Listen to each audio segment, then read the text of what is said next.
বিছানায় হইয়া থাকস, নয়তো সোফায় বসে জিমাস, করো নাকি? আমি আর এই দেশে থাকবো। কই যাবি? চিন্তা করছি তোমার লগে বিদেশ চলে যাবো। হঠাৎ দেশ ছেড়ে বিদেশ কেন? বিদেশে আমাদের দেশের মতো এত মারামারি ভাঙচুর ঝগড়া ফেসাদ নাই। থাকলো সাধারণ পাবলিকের কিন্তু কোনো কষ্ট নাই। যার যার কাম হে হে করতেছে, কোনো সমস্যা নাই। হ্যাঁ, তো কোনো সমস্যা নাই। সমস্যা তো হইব তোর। কে? তুই তো ওখানে গিয়ে 2 নম্বর ব্যবসা করবি, নয়তো রাজনীতি শুরু করবি। কেটা কইল? অভিজ্ঞতা।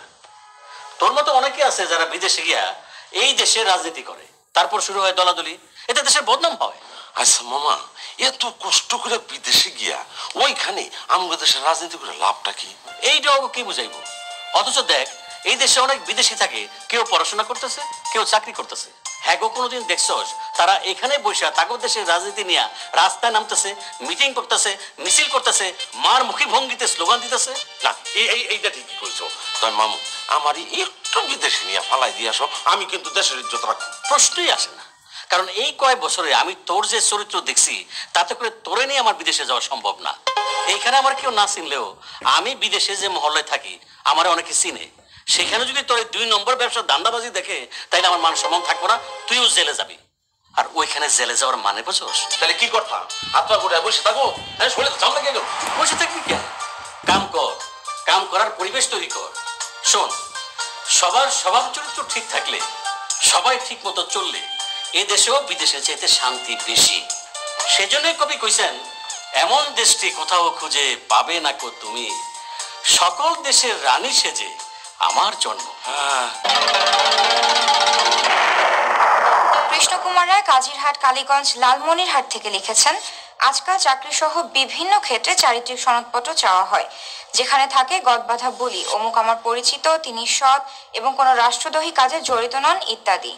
এবং এসব সনদ ফটোকপির দোকানেও কিনতে পাওয়া যায়। অনেক সময় প্রার্থী নিজেই প্রতিনিধি সেজে সই স্বাক্ষর করে কাজ সারেন। আমি শুনিনি এসব সনদে কাউকে অসৎ, অপরিচিত কিংবা খারাপ বলা হয়। প্রশ্ন হচ্ছে, এ ধরনের সনদপত্রের কোনো মূল্য আছে কি? যারা এসব সনদপত্র দেন তারাই বা কেমন?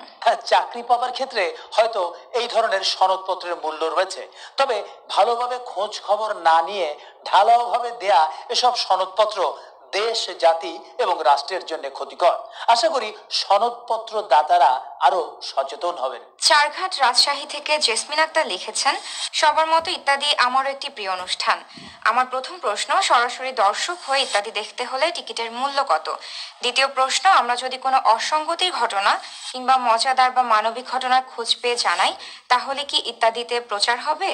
ইত্যাদিতে দর্শক হওয়ার জন্য অর্থের বিনিময়ে টিকিটের প্রয়োজন হয় না। এর জন্য রয়েছে বিশেষ আমন্ত্রণ পত্র। আর আপনার চিঠির দ্বিতীয় অংশে রয়েছে, ইত্যাদিতে যদি আপনার চারপাশে দেখা কোনো অসঙ্গতি, মজাদার ঘটনা কিংবা মানবিক বিষয়ে পাঠালে সেটা প্রচার হবে কিনা। প্রচারযোগ্য হলে অবশ্যই প্রচার করা হবে, কারণ ইত্যাদিতে এ ধরনের বিষয়কেই প্রাধান্য দেওয়া হয়। আপনার চিঠির জন্য ধন্যবাদ। আমাদের কাছে চিঠি লেখার ঠিকানা, পরিচালক ইত্যাদি, জিপিও বক্স নম্বর 2674, জিপিও ঢাকা 1000। আমাদের কাছে ইমেল করতে পারেন ইত্যাদি2674@gmail.com এই ঠিকানায়। ধন্যবাদ।